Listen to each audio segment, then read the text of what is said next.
សូមនមស្ការចំពោះព្រះករុណាគុណម្ចាស់គ្រប់ព្រះអង្គជំរាបសួរពុកម៉ែបងប្អូនទាំងអស់ពុកម៉ែបងប្អូនគុណម្ចាស់មានដឹងថាព្រះសង្ឃបច្ចុប្បន្នអាចធ្វើអត្តសញ្ញាណប័ណ្ណដែរឬទេបងប្អូនអត្តសញ្ញាណប័ណ្ណឬក៏យើងអានជាភាសាខ្លះយើងអានថាអត្តសញ្ញាណប័ណ្ណសញ្ញាណប័ណ្ណប៉ុន្តែជាទូទៅគេអានអត្តសញ្ញាណប័ណ្ណបងប្អូន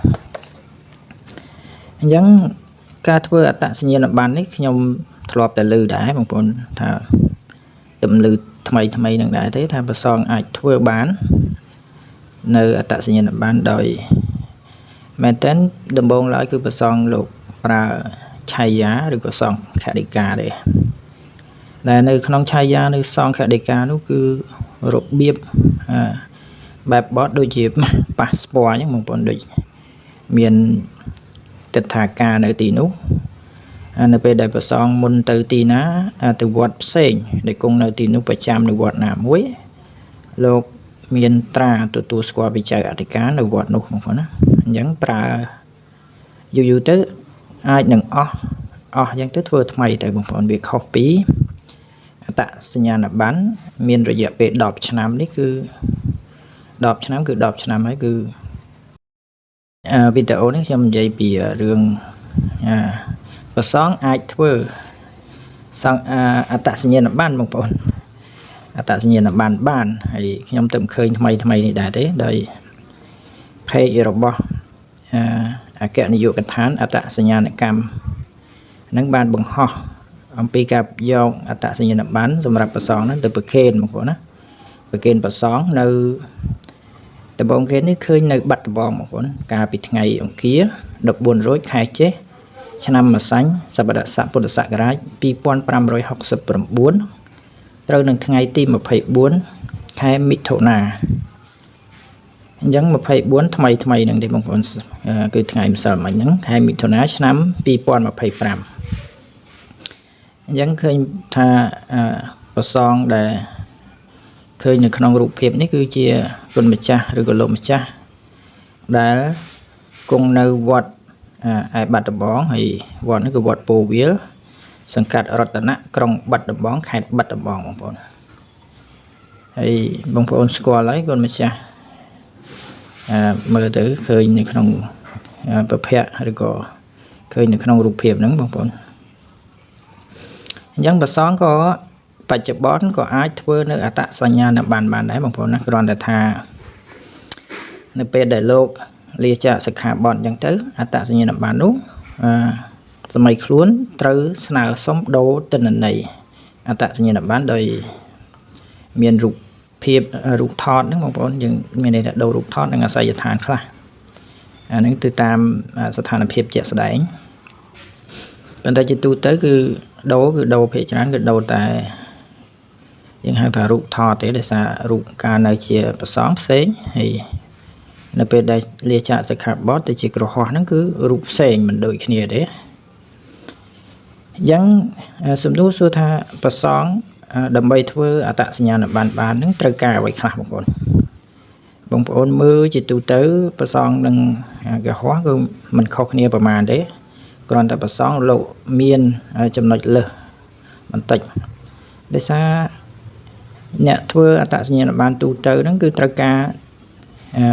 ឯកសារមួយចំនួនដើម្បីស្នើហ្នឹងគឺមានសេចក្តីចម្លងសម្បត្តិកំណើតបងប្អូនណាឬសេចក្តីចម្លងបញ្ជាក់សម្បត្តិកំណើតណាបងប្អូនអញ្ចឹងវាខុសគ្នាបងប្អូនណាសេចក្តីចម្លងសម្បត្តិកំណើតហើយនិងសេចក្តីចម្លងបញ្ជាក់សម្បត្តិកំណើតអានឹងវាខុសគ្នាបងប្អូនហើយនៅពេលដែលយើងយកទៅប្រើប្រាស់យើងអាចយកសេចក្តីចម្លងហ្នឹងទៅប្រើប្រាស់បានបងប្អូនហើយសេចក្តីចម្លងនេះមែនតើមាននៅក្នុង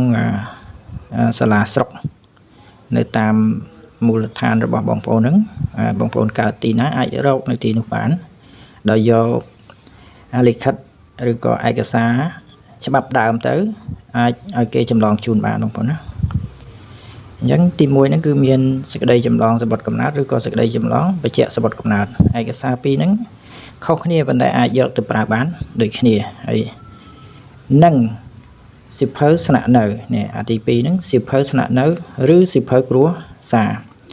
រឬលិខិតបញ្ជាក់ទីលំនៅបងប្អូនអញ្ចឹងចំណុចទី2គឺមានឯកសារ3ហ្នឹងយកមួយណាទៅក៏បានដែរបងប្អូនមានន័យថាយកសៀវភៅស្នាក់នៅ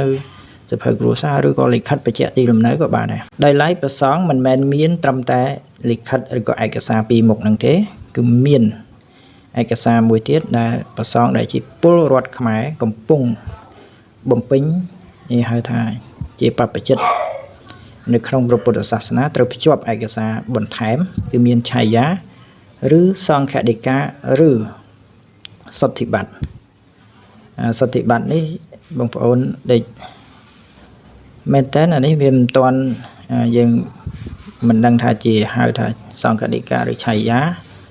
ឬក៏យ៉ាងណាទេមិនទាន់ជាមានឯកសារសង្ឃដីកាឬឆាយាទេគេហៅថាសុទ្ធិបត្តិមានយ៉ាងដែរបងប្អូនអញ្ចឹងបន្ថែមពីយើងហៅថាកុហកទូទៅគឺប្រសងគឺបន្ថែមឆាយាសង្ឃដីកាឬក៏សុទ្ធិបត្តិហ្នឹងឯងហើយដូចខ្ញុំបានលើកឡើងពីដំបូងមកករណីដែលលើលោកលេខសិក្ខាបទគាត់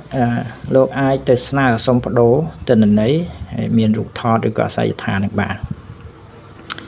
យ៉ាងនេះជាព័ត៌មានមួយឬក៏ថាជាចំណេះដឹងប្លែកថ្មីបងប្អូនណាហើយប្រសងក៏ជាពលរដ្ឋនៅក្នុងប្រទេសដែរក៏ជាពលរដ្ឋខ្មែរដែរបងប្អូនណាអញ្ចឹងលោកអាប់ដេតសម័យបច្ចុប្បន្នទៅជាប្រសងក៏មានអត្តសញ្ញាណប័ណ្ណបានដែរបងប្អូន